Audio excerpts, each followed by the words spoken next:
That's this. I remember I went to aviation school. But where did you see in the Gemara this on the No, gravity? they're discussing it. They didn't. Maybe they Oh, you mean have a how they carry the load? right? Everything like that. It's just like the airplane. It has a center point, but if you load so much the front of the back, it moves. And it could cause a strain on the donkey if you put everything to one side. Right. I made a bracha already. Okay. Today we're going to start on the bottom of Pei Aleph. Pei Aleph, 81b. We thank Hashem that we're able to learn Torah every day. In the schus of our learning, we should have Beis Hamikdash immediately. And we're learning Lulei Nishmas Ava Golda Bas Baruch Binyamin and Nisan Al-Zev Ben Bentzion, and for Refuah Shlema for Avram David Ben Sarah. Whoever else needs a Refuah Shlema. Okay, starts off like this. We're talking about the obligation, responsibility of the lender, over the collateral. What type of responsibilities does he have? So the Mishnah says that he's considered a shemer sacher. That was this first opinion of the Mishnah. Rabbi Yehuda argues, Rabbi Yehuda said that he was considered a shemer chinim in some cases, but whatever the case is, okay, let's say that this first opinion of the Mishnah doesn't fit with Rabbi Eliezer. Rabbi Eliezer is, I guess, Rabbi Eliezer ben Horkinus, right? The Tanya was started in a brisa. Amal v'schaver lamashka, and someone lends his friend, and he gets collateral because of that. And our Mishnah would say that he's a shemer sacher for that collateral.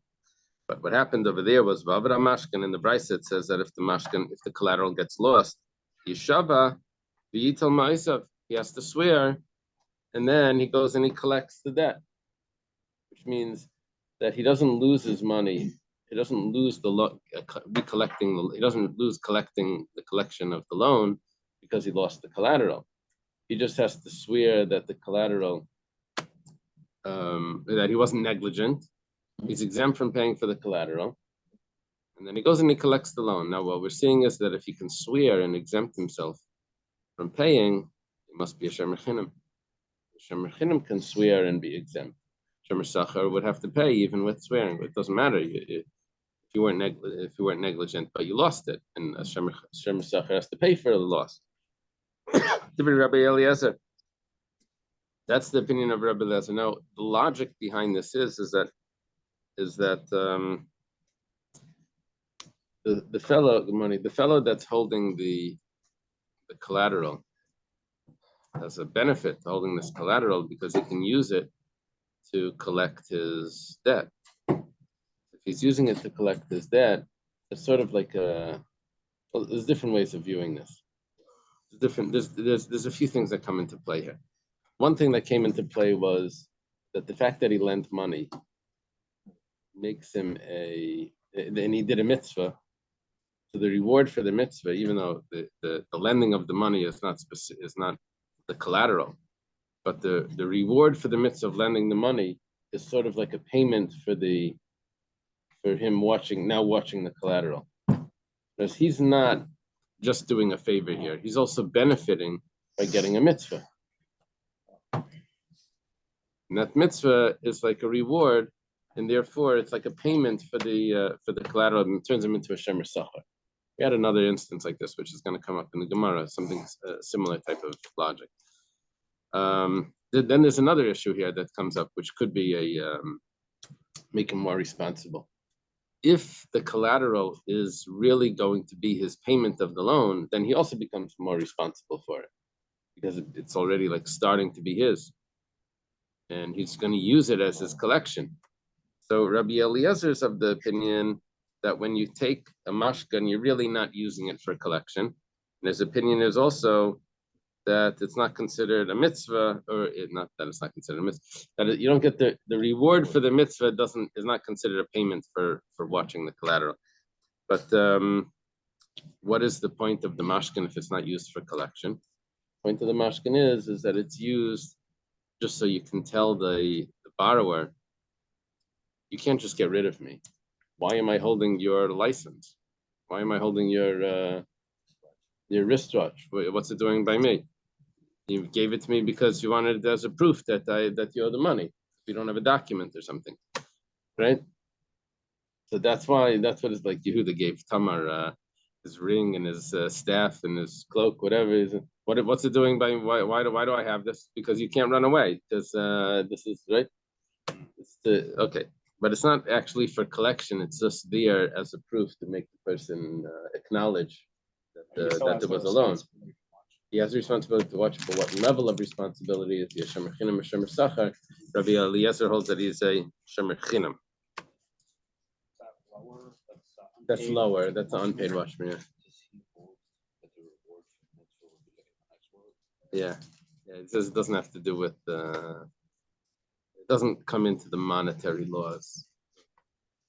Rabbi Akiva says, Rabbi Akiva says, no, you can tell the person, the lender, the borrower can say to the lender,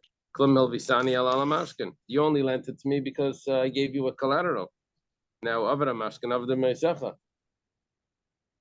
you lose the collateral, you lose your money. You lent me your watch, right? No, I lent you money. Yeah. I don't think you'd pay me back. But you took the watch. Okay, and then you didn't pay me back. And so I sell the watch and we're happy. Yeah. This is before I didn't pay you back. Maybe I'm still going to pay you back. It's still in the middle of the loan. And meanwhile, you lose the watch. So what? So I say, I want to pay you back. Give me the watch. I don't have it. You don't have it. Okay, so then I'm not paying you back. Right. That's Rabbi Akiva's. Yeah. Rabbi Eliezer says is that I have to pay you back. Right, and you claim that I lost the watch. That was an accident. I'm very sorry, but that has nothing to do with the money that I lent you. Oh, I lost the money too. No, because when you lose the money of a loan, it doesn't mean that you lost the money. But after he took, after they took your watch, you have to pay them back, no? I just say, yeah, you have my watch. You lost. It's your problem. I'm not paying you back. That's the other opinion.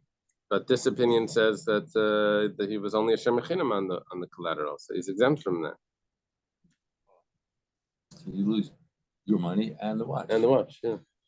Aval, but everyone will agree. Even Rabbi Akiva will agree. Hilveu el afsus b'shtar v'niechlei mashkan aleim divra kol avada mashkan of the meisacha.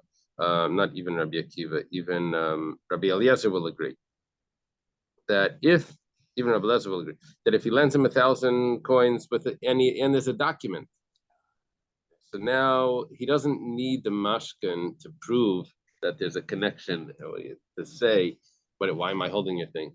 The mashkin must be representing something else because he has a document if he wants to say there's a loan. And there's a mashkin. Over there, the mashkin must be as part of the collection. Part of the collection, then you already have some a higher level of responsibility. So, and if there's a document, you can even extract from land, right? So you can take from land. So it must be that why is there a mashkin? It must be because he wants you to collect from this. So then if you lose the mashkin, then you lost the money. Okay. So our question was, it seems like our Mishnah doesn't fit with Rabbi Eliezer. So we answer, Afil Tamer Rabbi Eliezer. Our Mishnah could actually fit with Rabbi Eliezer, which Rabbi Eliezer said that he's a shemer chinam. Our Mishnah says he's a shemer sachar. But there's still not a contradiction because it's a different scenario. Kan shemashkin b'shasal v'asei. When did Rabbi Eliezer say he's a shemer chinam? That's when he took the mashkin. He took the mashkin at the time of the borrowing. Kan shemashkin b'shasal v'asei. But the Mishnah, he took the mashkin, he took the collateral later on when the person wasn't paying back. So the Bezdin goes and takes a collateral. So which means that collateral is part of the payment. So that's when you become a shemer sachar. Your level of responsibility goes up. But if it was just at the beginning of the loan, so then that's just a proof that you have a connection. The guy can't run away and say, I don't even know who you are. Why are you asking me for money? Right. The Gemara says, 1 second, but both of them have the same introduction. Amal v'schver al mashkin or hilveo al mashkin. How could he tell me that it's different cases? He took it later. Ella, like kasha. Rather, we'll say differently. We'll say kan shalveu mois. Second, kan shalveu mois. Here he lent him money, and kan shalveu peiris. And here he lent him fruits. Okay, what's the difference between money or fruits? The difference is that if it's money, then he's the person that the lender of the money is not gaining anything by lending the money. When the person lends fruits, he does gain something because when he gives him fruits, those fruits would rot by the time by the next week when he wants them back. So when he's getting back fresh fruits the next week, that's just a way of him preserving his fruits that would have rotten, right? Why is that alone? Why isn't it a sale? You mean if he says, I'll take $10 worth of apples today and I'll give you $10 next week worth of apples. No. The sale is I have merchandise and you have money. You get the merchandise and I get the money. That's right. But over here, he's lending fruits and he's getting back fruits.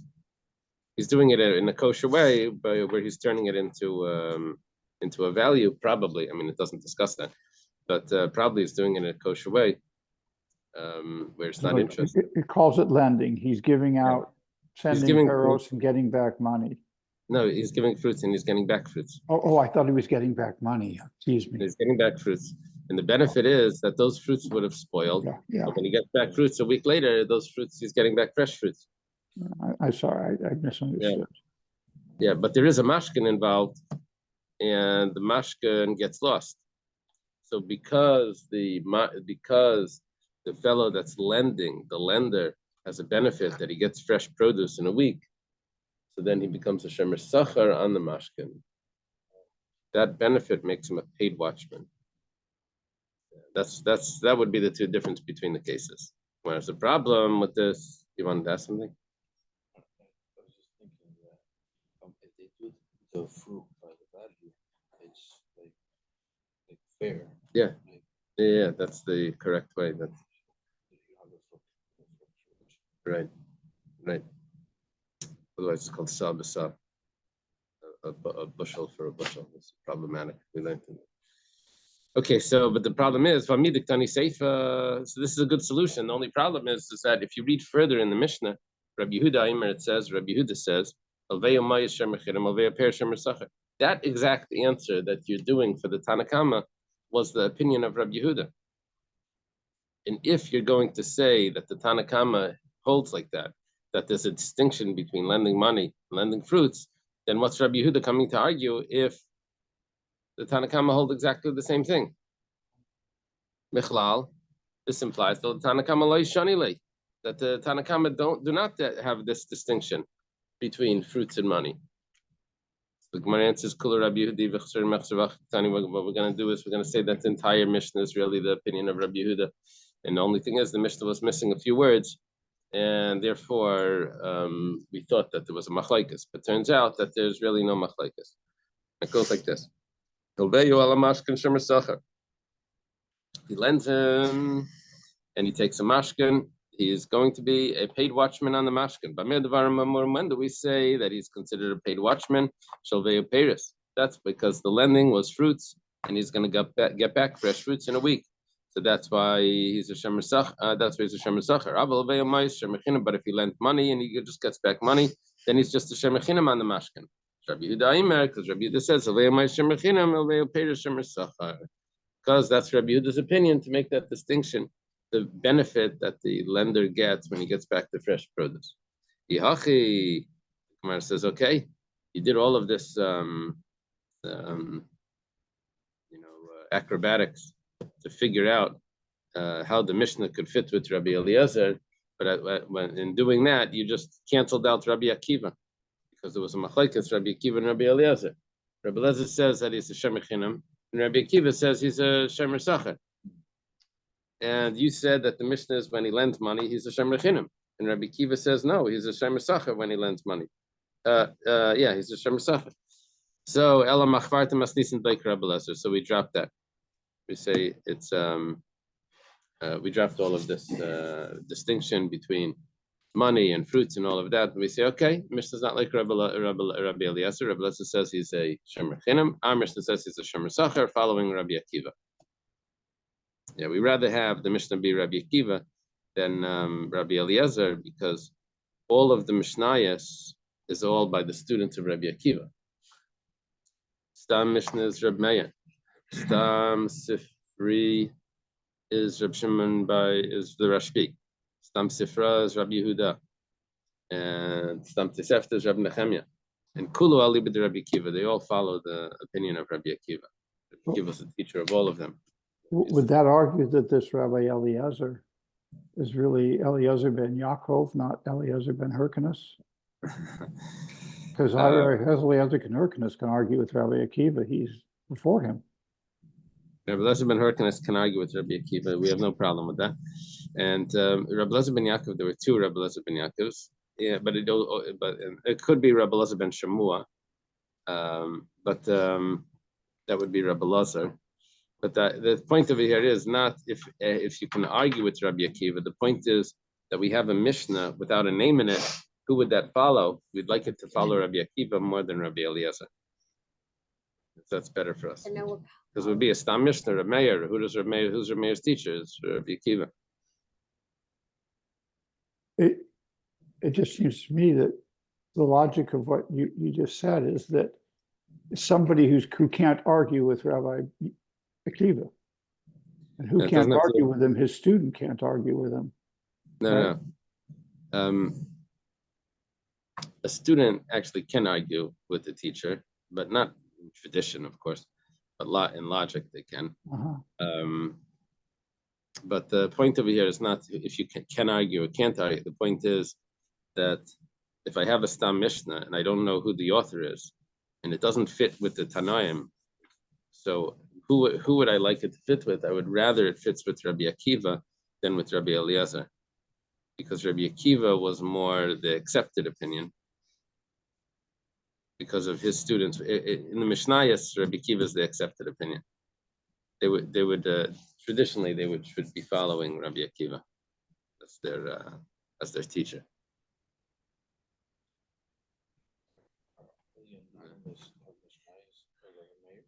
Anonymous is not Mishnayos or Rabbi Meir in general, unless we can prove differently. Yeah. Rabbi Naftali, you're asking that. So what if it fits with Rabbi Akiva? Just let them argue. That's what you're asking. The Gemara is saying, look, we have an anonymous Mishnah. I'm sorry? Today is Rabbi Yehuda Bar Eliezer, your side. Oh, really? Oh, wow. Yeah. I'm just saying there's and Rabbi Meir. It seems to me the only problem is if it's... Rabbi Meir, that's so interesting that they passed away in between Pesach and Shavuos. I thought these would find a different date to pass away, because or else they're like associated with the other 24,000. So these are the students that he made later. Okay, anyway. Yeah. We discussed earlier Mashkin could be considered ribis. Mashkin ribis. Yeah, we had some problems with that. We had to figure out how to do that. He takes it away. It's a purchase for a certain amount of time. If he gets to use the mashkin and it doesn't take away from the loan, that was a big deal. And I'm sorry, Rabbi Naftali. No, I don't follow the logic, but I hear you, what you're saying. Okay. Because that way, anytime Rabbi Akiva is involved, we can just dismiss everybody else. There's no reason to have a discussion in the Gemara if that's the case. No. There's one nuance here. That's the whole point. We have a Mishnah that has a machlokes in it. The second opinion is Rabbi Yehuda. The first opinion, it doesn't tell us what his name is. So the Gemara says, I don't know what his name is, but I know it's not Rabbi Eliezer, because Rabbi Eliezer says that he's a Shomer Chinam, and our Mishnah says he's a Shomer Sacher. The Gemara says, well, I can tell you that it actually is Rabbi Eliezer, because we're talking about this, and then he's talking about that. He says, yeah, but that's going to create a problem because the Rabbi Yehuda right away argues on it. And it can't be. They say, okay, we'll add words in and we'll be able to get it to work, but that's Rabbi Eliezer. Okay, so the Gemara says, 1 second. So you just fixed that whole Mishnah, that anonymous Mishnah that fits with Rabbi Eliezer. What you just did was you just created a new problem that the Mishnah is not Rabbi Akiva. The Gemara says, well, we'd rather it be Rabbi Akiva than Rabbi Eliezer. So let's drop everything that we just learned and just read the Mishnah straight. That is a Shomer Sachar, and Rabbi Akiva says he's a Shomer Sachar, and you don't have to say that the Mishnah fits with Rabbi Eliezer. Right? It's not the halacha over here who we're paskening like in this now. It was just attributing the wording of our Mishnah to which earlier sage. Sorry. So when you commented earlier that this must be Eliezer ben Hyrcanus, it really didn't matter if it had been Eliezer ben Hyrcanus or Eliezer, the student of Rabbi Akiva. Yeah, it doesn't matter. And actually, it's interesting because if he's arguing with Rabbi Yehuda, I would have liked it to be Rabbi Eliezer ben Shammua, which is his friend, which is a friend of Rabbi Yehuda. But well, no, that's Rabbi Elazar, not Eliezer. I know that's right. That's Rabbi Elazar. That's a different person. A different name. So here it's Rabbi Eliezer, and he's arguing with Rabbi Akiva. We were throwing it back into a Mishnah where there's a machlekes with Rabbi Yehuda, but it's a brisa here where Rabbi Eliezer is arguing with Rabbi Akiva. It's Rabbi Eliezer ben Hyrcanus, and it fits with the name and it fits with the date. It fits with the All right. Okay.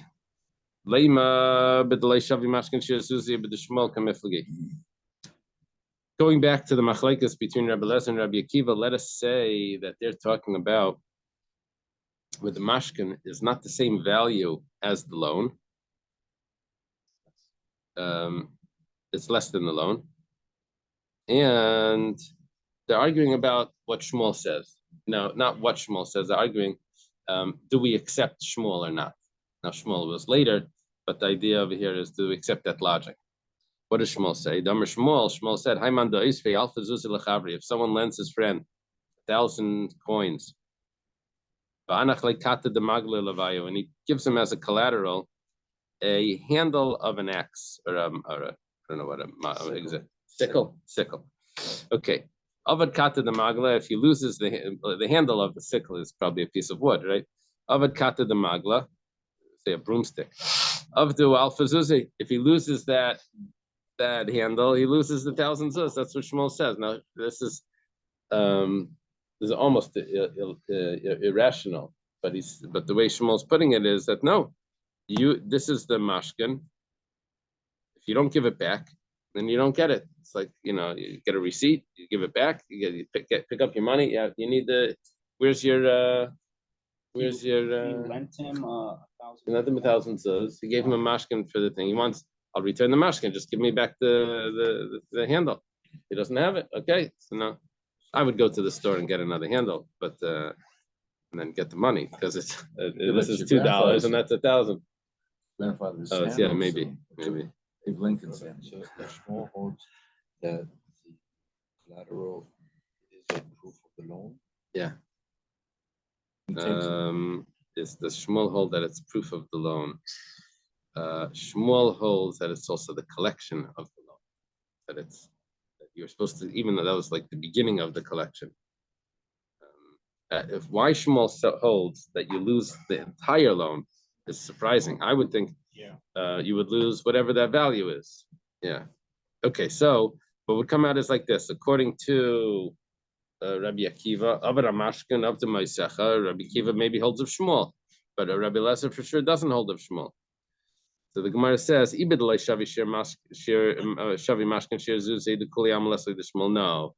If it doesn't match the mashkin to the loan, the mashkin is much less than the loan, then no one holds of Shmuel. Shmuel is an independent opinion. We're actually discussing something else. It's actually the same value as the loan, and they're discussing the machlekes Rabbi Eliezer and Rabbi Akiva is a machlekes about what Rabbi Yitzchak says. Rabbi Yitzchak says that the lender actually acquires the mashkin for all responsibility. Shenemar, as it says, that there's this whole thing that you have to return it in the morning, and you have to return it and take it again in the evening, return it in the evening, take it again in the morning, all of that complications with the collateral that says, and it will be for you as a righteousness. It may not kind of mashkin tzedakah minole. If it's not yours, then why are we considering it a righteousness? It's the other person's anyway. If it's yours and you're giving it to him to hold during the day so he could use it, then that's mamish tzedakah. But if it's not even yours, it's his, so then it's not tzedakah. So mikan, from here we learn, it must be it belongs to the lender. And when he gives it back, he's mamish doing a mitzvah. And what are they arguing about? They're arguing about if that reward for the mitzvah is considered. No, I'm sorry. They're not arguing about the reward for the mitzvah. I'm mixing some the next case.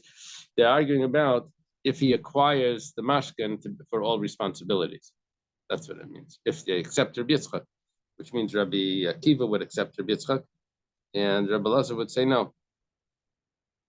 He's just the Shem Echinam. Does he have to return the item in all situations, or only if the lender needs the item? Only in those situations. But it's a proof that he acquires it, because the verse says that it's considered tzedakah when he returns it.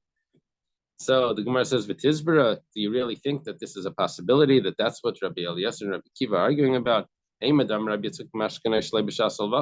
Those verses that say that you have to return it at different times. That's when you came to collect. It wasn't paying you, so the bezdin goes and takes a mashkin.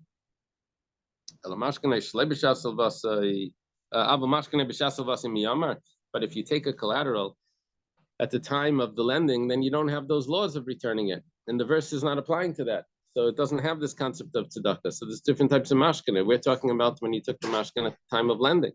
So you can't say that they're arguing about this halacha of Rabbi Yitzchak. Rather, everyone holds of Rabbi Yitzchak. So what's the machlekes between Rabbi Eliezer and Rabbi Akiva if you're a shemer chinim shemer sachar? It's exactly the same machlekes that we had in Baba Kama in Akainis. Are you learning? No, you're learning. I mean, I'm after. If a shemer aveda, someone that is returning a lost object, what type of obligation he has, what type of responsibility he has over the object that he found if he loses it. Yes, it says if he's a shemer chinim or a shemer sachar. If he loses it, I don't remember that. Yeah, could be. Okay, so the Itzmar, because we have a statement like this: shemer aveda, when someone loses I'm sorry, I'm jumping. Someone that's guarding an object that he found, that he's trying to return it. Rabba Amar shemer chinim. Rabba says he has a low level of responsibility. He's just a shemer chinim. He just can't be negligent. But if it's stolen or lost, he's exempt. Rabbi Yosef says no, he has a higher level of responsibility. He's a shemer sachar. He's considered a shemer sachar. Now, the explanation that we gave over there was that Rabbi Yosef says that since he's involved in doing a mitzvah, so if a poor person would show up, he would be exempt from paying him. It would be exempt from giving him a piece of bread. Because he's doing a mitzvah, he doesn't have to do Isaac mitzvah, patim a mitzvah. So that mitzvah saves him that money, so he would be exempt. So here also, we're talking about that there's a mitzvah that he's doing by lending. So, Lema de Rabbi Yosef Tanai, he let us say that there's a machlekes. One opinion over here would hold of Rabbi Yosef that it's considered a mitzvah, and then he would be exempt from other things when he's lending money and holding in the mashkin. Another one would hold, and who holds that is a shemer sachar, that's Rabbi Akiva. And Rabbi Eliezer would hold not like Rabbi Yosef. The Gemara says like, Rabbi Yosef. Everyone holds of Rabbi Yosef when it comes to a shemer aveda.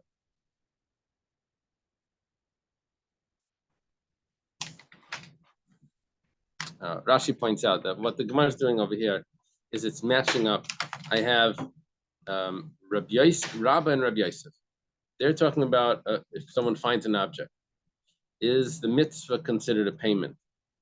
Okay, Rabba says no. Rabbi Yosef says yes. Okay, then I have another machlekes when someone is lending money and has a collateral. that's between Rabbi Akiva, let's do Rabbi Eliezer and Rabbi Akiva. So Rabbi Eliezer and Rabbah would line up. They both say Shemer Chinam. And Rabbi Akiva and Rabbi Yosef would both line up, which means that Rabbi Eliezer doesn't hold of Rabbi Yosef and Rabbi Akiva doesn't hold of Rabbah. That's what would come out. So the Gemara says, okay, we'll accept that view according to Rabbah. But now let's look at Rabbi Yosef. Does everyone need to argue on Rabbi Yosef? Is it possible Rabbi Eliezer holds like Rabbi Yosef? The Gemara says, no, everyone holds of Rabbi Yosef.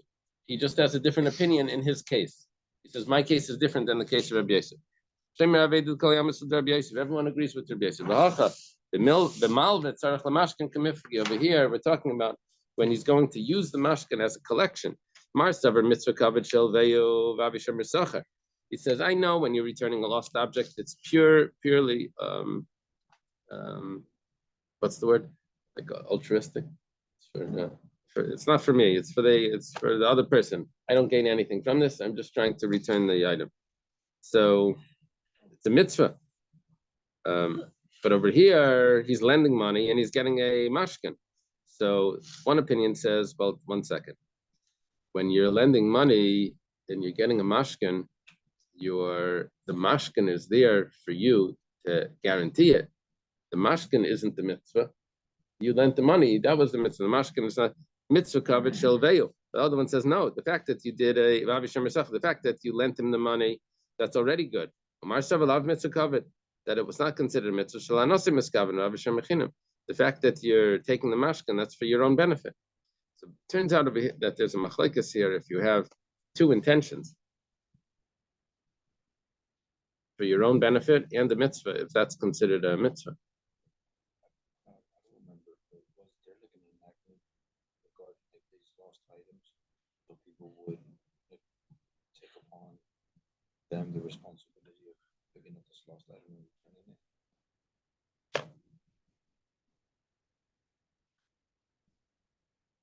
Remember what type of enactment?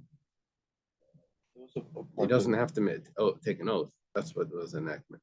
Whatever he claims, he's a Shemer Aved. He doesn't have to take an oath. Yeah.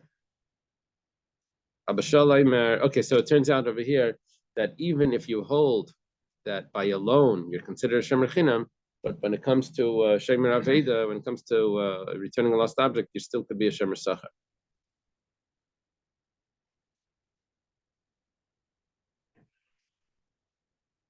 Rabbi Kiva holds that that it's a mitzvah, even though he's taking the mashkin for his own benefit, but it's still considered a mitzvah. This sounds like eating kugel on Shabbos. You're enjoying it, but it's also Shabbos. So Rabbi Kiva would say, okay, that's a mitzvah. And Rabbi Eliezer would say, what are you talking about? You're eating kugel because you like kugel. Okay, you're taking the mashkin because you want your money back. Okay. Abba Shalom, Bashal says that a person is allowed to lend out the mashkin of a poor person in order to deduct from it the loan, and that's considered like returning a lost object, helping him pay off his loan. Amar Rab Chana bar Rabbi, Amar Shmuel, halach kabashal, halach like abashal, you're allowed to lend it out. Af abashal, layamar el b'maro pesel v'kardim. What's a pesel? I don't know. A axe, a hatchet, a sickle. Why are you allowed to rent these things out to use the money, not lend it out, to rent it out? Because there's not a lot of wear and tear on these items. It's like a hammer; it can last forever, basically. Yeah, it says the fee is great and the depreciation is right. Okay, next Mishnah. Now we're talking about movers. Porter, a trugger, right? A moving man. And he breaks the item that he was moving. Yeah, this is more common than anyone that ever moved knows about this. So, Bein Shemachin and Bein Shemer Yeshava. Yeah, this is if you get all your boxes. So then you get to see if they broke something. Otherwise, you don't always find that out. So Yeshava, he has to swear that he wasn't negligent. Now, It's interesting because it's saying whether the mover was a shemer chinam or whether he was a shemer sachar. I guess whether you're paying him or not, he swears and he's exempt. Very big surprise. Shemer sachar should be exempt from when he swears. What's he swearing? Swearing that he wasn't negligent. Shemer sachar is chayiv. We have to see in the Gemara. Rabbi Eliezer says Zevazeh Yeshava.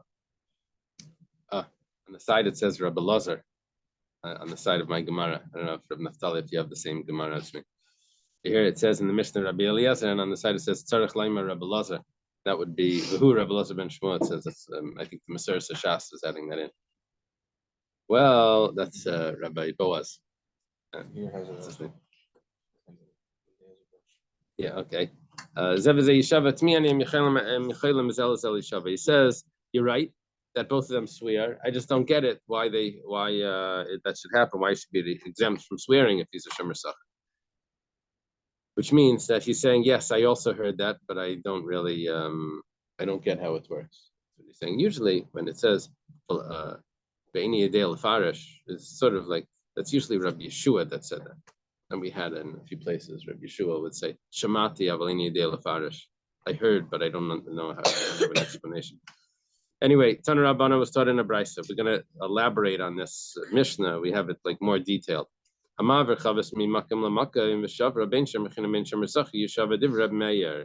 opinion that says that you have to swear, the mover has to swear and he's exempt once he swears, that's Reb Meir, whether he's a Shemer Chinam, Shemer Sachar. Rabbi Yehuda says this would be the logical, from everything that we know. The Shemer Chinam Yishava, the Shemer Chinam swears and he's exempt, but Naisi Sachi Yishalim. But if he's paid, then he has to actually pay. Okay. Rabbi Lezer I've also heard that he has to swear. I just don't understand how it works. L'meimra, does this mean to say Savar Reb Meir, that Reb Meir holds? You see, according to Reb Meir, he's swearing that he wasn't negligent. So how did it break? Because he tripped. It must mean that tripping isn't negligent.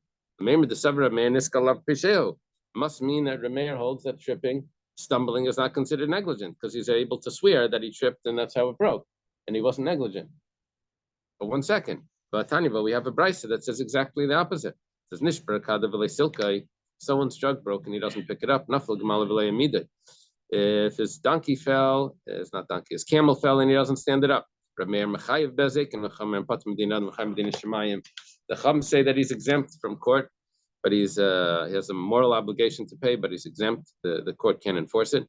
But Kaimalan the meniskal pesheya pligi, and we've said that they're arguing about what is stumbling. Is stumbling considered negligent, or is stumbling considered an accident? We're not talking about he tripped over a pit, or he tripped over a stumbling block. He tripped on his own feet. Is that considered negligent? Well, Reb Meir, we had this before, yeah. So Reb Meir says it is. Now you're telling me Reb Meir says that when he trips, or we're comparing the item to breaking to him tripping, we're saying that that he can swear that he wasn't negligent. But Reb Meir holds that whole concept is negligent. Rabbi Lazar, so Rabbi Lazar says this is not Rabbi Lazar that we mentioned in the Mishnah. This is Rabbi Lazar ben Pedas. He's the Amira. Yeah, sorry for the confusion of all the same names. So Avra, what we're going to need to say to Misha Shanazu, Shanazu, that the one that explained, the one that taught that Mishnah about Reb Meir, that Bryce about Reb Meir, that he holds that Niskal Pesheya, doesn't teach our Mishnah that says, this is a different later sage that was teaching the Mishnah that taught, that has a different view of what Reb Meir holds. Rabbi Yehuda comes to say, Shemachinam Yishav and Isisach Yishalim. Each one is according to his halacha, that a Shemer Chinam swears and is exempt, Shemer Sachar has to pay. V'asur Rabbi Eliezer l'meimar, in Rabbi Eliezer back in our Mishnah, which it's not Rabbi Eliezer, it's Rabbi Elazar, right? We corrected it. V'asur Rabbi Eliezer l'meimar, Rabbi Eliezer comes to say in Gemara Reb Meir. I actually heard the teaching, the tradition like Reb Meir. But I'm surprised that I'm wondering how they could both swear. He explains. I understand why a Shemachinam could swear and be exempt. Mishtaba d'lei pasha, but he swears that he wasn't negligent. But Hashem Sachar, why should he swear? Even if he wasn't negligent, he has to pay anyway. And even when it comes to a Shemachinam, Nami, the same thing would apply. If it would be a slope, then we could say that maybe he's exempt. But if it's not a slope, just regular walking, is he able to swear that he wasn't negligent? If it's not a slope, then we could consider him negligent. And even if it is a slope, an incline, why would he have to swear? That's only if he doesn't have witnesses there or proof. Then he doesn't need to swear. He just brings witnesses. The Tanya was taught in the Bryce Isi ben Yehuda says, if there's no one watching, then he has to take an oath. But if there's someone watching, then he can just bring a proof and he's going to be exempt. So Rabbi Lazar is saying, I don't understand why he should have to swear. Whether he's a Shomer Sacher, he shouldn't have to swear. Neither is Shomer Chinim. Most cases, you shouldn't have to swear. Can I use your pencil? Don't worry, I just needed an eraser. Right? This is an old eraser. Do you have a... Why it's an old eraser? Because it doesn't make mistakes. Is that any better? Never uses it. I'm working on this. Okay, there we go. Yours feels like the eraser from the typewriter. Remember they had like that, another type of eraser. Okay. But that was just whiteout? No, they had an eraser also, like some funny eraser. Okay. Okay, Rabbi Chia bar Abba and Rabbi Yochanan, going back to what we said before, Rabbi Lazar said that we had a problem, that Misha Shanazu, Le Shanazu. We're going to have to say that Rabbi Meir holds that Niskal Pisheya, and our Mishnah holds Niskal Lav Pisheya. So we're going to have to say that it's different opinions of what Rabbi Meir holds. Rabbi Chia bar Abba and Rabbi Yochanan, he says, no, you're mixing it up. This is the fact that he's taking an oath is not because of an exemption. It's something else. It's not because there's no negligence here. It's a takanas chachamim. The sages instituted this. No one is ever going to help anyone move an item because he's always going to be responsible. Because I'm not getting involved in that. So that's I'm setting myself up for a lawsuit, right? So therefore they said that no, you're going to be able to exempt yourself. And that way we have people that can move. Otherwise you're going to be stuck in that house forever. You'll never be able to move your stuff. No, it's hard to find movers, right? It's like doctors before insurance, right? Who wants to take on something like that? So this is a type of insurance that you can swear and get out of it. Basar Rabbi Yehuda, I'm sorry. Heichi Mishtaba, what do you swear? Amarava Shur Shlei B'Kavana Shabarti. All you have to swear is that I didn't break it on purpose, and you're going to be exempt. Okay. Also, Rabbi Yehuda Lemeimar. Rabbi Yehuda says Shemachinim Yishav and Isasachi Yishalim. Hakedina, Hakedina. Rabbi Yehuda says no. It goes according to what their rules are always. Shemachinim is more less of responsibility. Shemasach is a high responsibility. Also, Rabbi Lazar Lemeimar in Gemara Karameir Miatmianim Mechilim Zelzel Yishava. And he goes through the same thing again. He says, I heard like Rabbi Meir, but I don't understand how it could play out, because Bishlam Shemachinim can swear that he wasn't negligent, good, and then he's exempt. Why should a Shomer Sacher have to swear even if he wasn't negligent, he still has to pay? What's he swearing for? I feel even Shemachinim, maybe he wasn't negligent if it was a slope.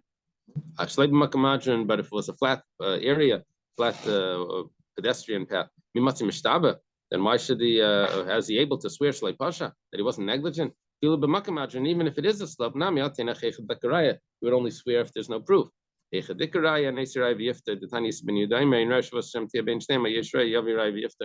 a lot, in most cases, he won't have to swear. There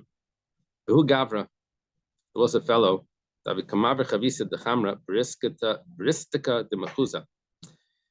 was carrying a barrel of wine in the plaza in Mechuzah, the Tavri Beziza de Mechuzah. Now, apparently, in Mechuzah, which is the city where Rava lived, and Rava was the rabbi there were beams that would stick out of houses. They didn't cut it smooth. So this guy is carrying it by, and boom, hit a beam that was sticking out. Asalakami de Rava comes to Rava. Amalei Ristika de Mechuzah Shchicha Benshi. He says there's a lot of people there in Mechuzah, in the plaza. Zilai Sirai Vifter. Bring a proof that you weren't negligent, and then you'll be exempt.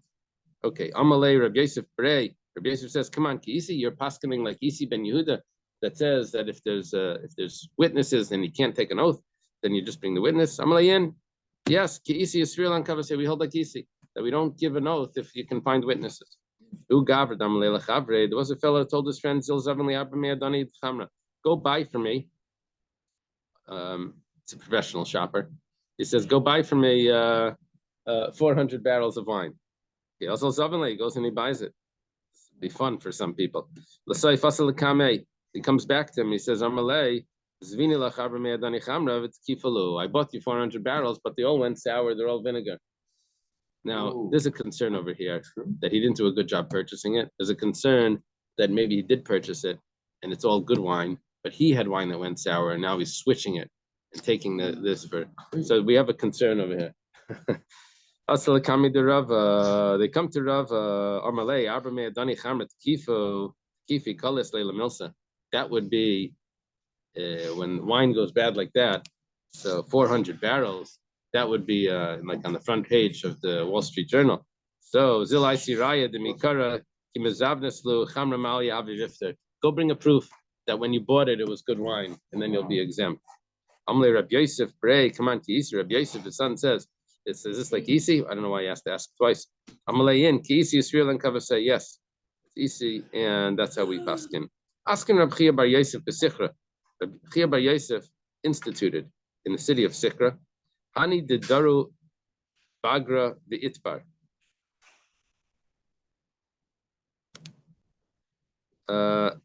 This is some sort of pole that they carry over their shoulders. How do they translate it over there? Those who carry loads on a pole. Okay. Yeah. And it breaks. The Shalim Palga, they only have to pay half. My time, what's the reason? What breaks? Yeah. And then everything. Breaks. So it's nafesh lechad v'zuta l'trei. The problem is that when these people that carry this pole over their neck, it's a little bit too much for one person, but it's not enough for two people. So they're carrying a little bit overweight. Right. So karav la'ines, the karav l'pshia. It's a mixture between negligence and unpreventable. So the digla, what is the digla? Some hold that the origin of two-pronged fork. Two-pronged fork? Another type of pole? Okay. So this type of pole, Mishalim Kul, you have to pay everything. Why? Because that would be more negligent. Yeah, because they put on too much stuff on it. Okay, now there's a famous Gemara here, either Rabba Bar Barchana or maybe Rabba Bar Ravuna. It says, Tabrulo Hanu Shikuloi Chavisa de Chamra. He had these movers that they broke for a barrel of wine that they were moving. Shakalaglimayo, so instead of paying them, he actually confiscates their jacket. Also, Lakami de Rav, they come in front of Rav. Amalu Hablu Lagamayo. Give them the jacket. What are you doing? Amalu, Dinahachi, I have to give it to them. They broke my thing. Amalei, you do have to. You have to do the right thing. You're supposed to do that's the correct thing to do. Yavli Gamai. Okay, he gave it to him. Amalei. So they said, oh, this is a good day for us. They said, not so great. They broke the barrel. But aniyanan, but kafinan, less than midi. We worked the whole day. We didn't get any payments. We almost lost our jacket. Finally, we got it. He didn't pay us anything, and we worked the whole day. Amalei, so he says to Rabbi Barbachana, he says he'll have igurayo, give them their payment. Amalei, dinahachi, I have to pay them also. They broke my thing, and I have to pay them. Amalei in ba'archas tzadikim tishmar, the way of the righteous you should guard. So you should do it even though it's above the letter of the law, but that's what you're supposed to do. Okay.